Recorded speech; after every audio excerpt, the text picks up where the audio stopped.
Assalamualaikum warahmatullahi wabarakatuh. Kabarnya anak-anak hari ini? Tetap semangat kan? Meskipun dalam posisi kita masih masa pandemi, kita harus tetap semangat untuk belajar.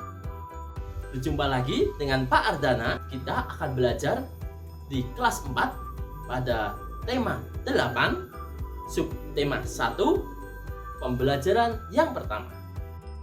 Pembelajaran kita hari ini nanti mengenai tokoh pada cerita dan gaya tarikan dan gaya dorongan.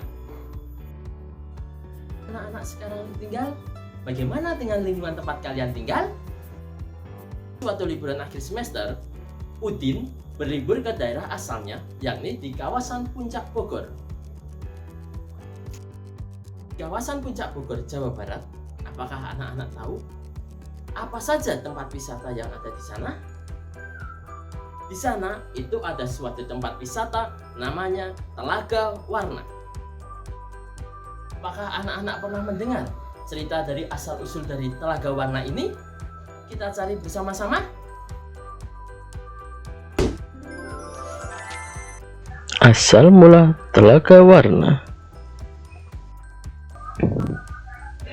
Dahulu kala di Jawa Barat ada sebuah kerajaan. Ada raja dan permaisuri yang belum dikaruniai anak. Padahal mereka sudah bertahun-tahun menunggu. Akhirnya, raja pun memutuskan untuk bertapa di hutan. Di hutan, raja terus berdoa kepada Yang Maha Kuasa. Raja meminta agar segera dikaruniai anak. Akhirnya, doa raja pun terkabul. Permaisuri melahirkan seorang bayi perempuan. Raja dan permaisuri sangat bahagia. Seluruh rakyat juga bersuka cita menyambut kelahiran putri raja. Setelah menunggu beberapa bulan, akhirnya permaisuri pun melahirkan. Raja dan permaisuri sangat menyayangi putri mereka. Mereka juga sangat memanjakannya. Segala keinginan putrinya pasti dituruti. Tak terasa, putri raja telah tumbuh menjadi gadis yang cantik. Hari itu, dia berulang tahun yang ke-17. Raja mengadakan pesta besar-besaran. Semua rakyat diundang ke pesta. Raja dan permaisuri telah menyiapkan hadiah istimewa berupa kalung. Kalung terbuat dari untean permata berwarna-warni. Saat pesta berlangsung, raja menyerahkan kalung itu. Kalung ini hadiah dari kami. Lihat, indah sekali bukan? Kau pasti menyukainya, kata raja. Aku tidak mau. Aku tidak suka kalung itu. Kalung itu jelek, teriak putri raja sambil menepis dan mendorong permaisuri sampai terjatuh.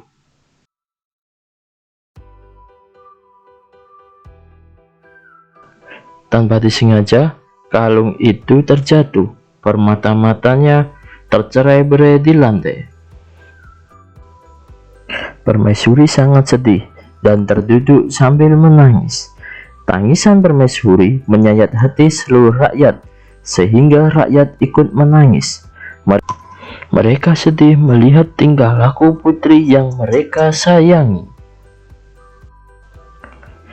Tidak disangka, air mata yang tumpah ke lantai berubah menjadi aliran air.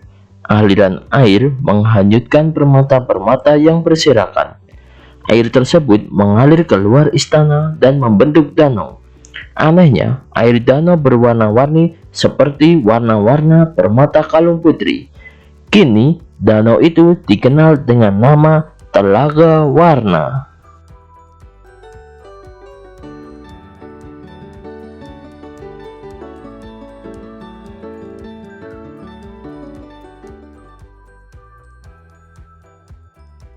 Apakah anak-anak tahu itu tadi termasuk cerita apa? Itu tadi adalah cerita fiksi yakni cerita rekaan atau cerita khayalan yang dikarang oleh pengarang. Kalau dari cerita fiksi itu yang pertama ada legenda, yang kedua ada mitos, yang ketiga ada fabel, dan ada cerita rakyat seperti di atas tadi.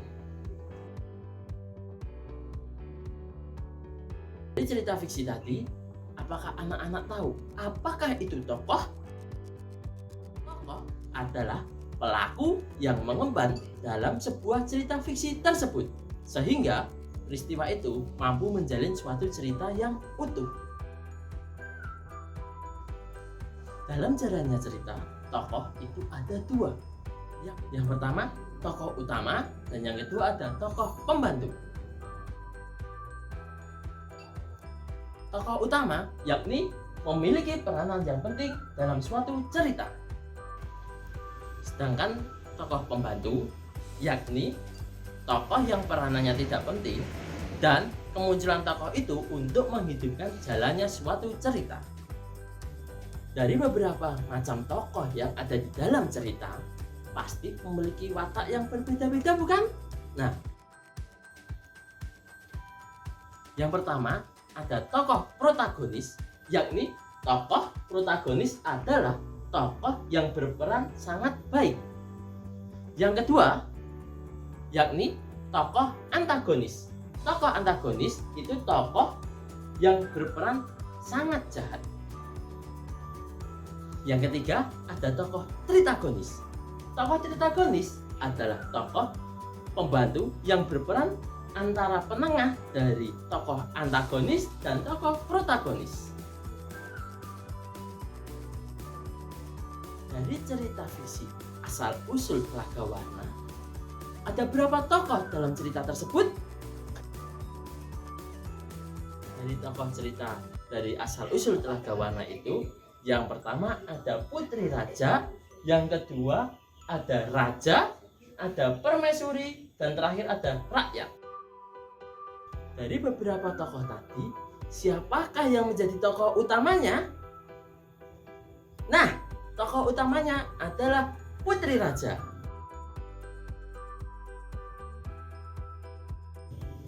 Bagaimanakah watak-watak dari beberapa tokoh tadi? Nah, yang pertama itu ada tokoh protagonis. Tokoh protagonis diperankan oleh raja dan permaisuri. Yang kedua, yakni tentang tokoh antagonis diperankan oleh putri raja.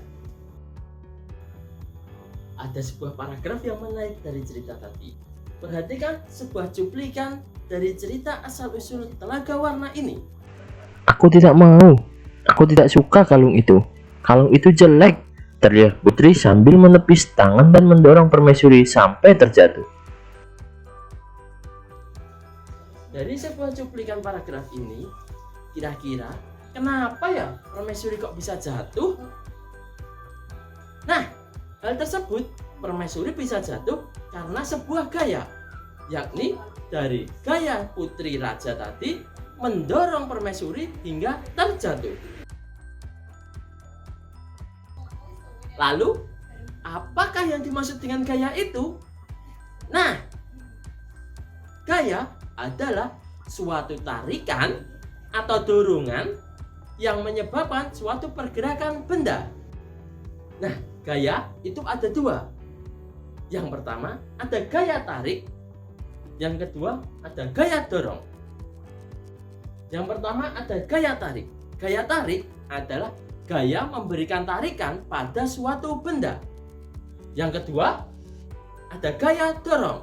Gaya dorong adalah memberikan dorongan pada suatu benda. Perhatikan contoh yang pertama berikut ini.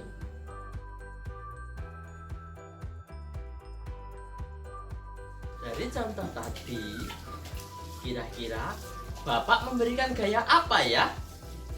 Nah, tadi Bapak memberikan gaya dorongan, sehingga menyebabkan benda ini tadi bergerak menjauhi Bapak. Dari contoh tadi, kira-kira Bapak memberikan gaya apa ya? Nah, tadi Bapak memberikan gaya dorongan sehingga menyebabkan benda ini tadi bergerak menjauhi Bapak. Perhatikan gambar yang kedua berikut ini. Nah, gambar ini tadi menunjukkan bahwa Bapak memberikan gaya tarikan sehingga menyebabkan benda ini tadi mendekati Bapak. Lalu, apakah suatu gerak benda itu? Gerak benda adalah pergerakan dari satu tempat ke tempat yang lain. Demikian ini tadi pembelajaran kita hari ini. Yang pertama, yakni mengenai watak tokoh dalam suatu cerita. Yang selanjutnya, kita bisa mengetahui gaya dan gerak pada suatu benda. Sekian pembelajaran kita pada hari ini. Sampai bertemu pada video pembelajaran selanjutnya. Assalamualaikum warahmatullahi wabarakatuh.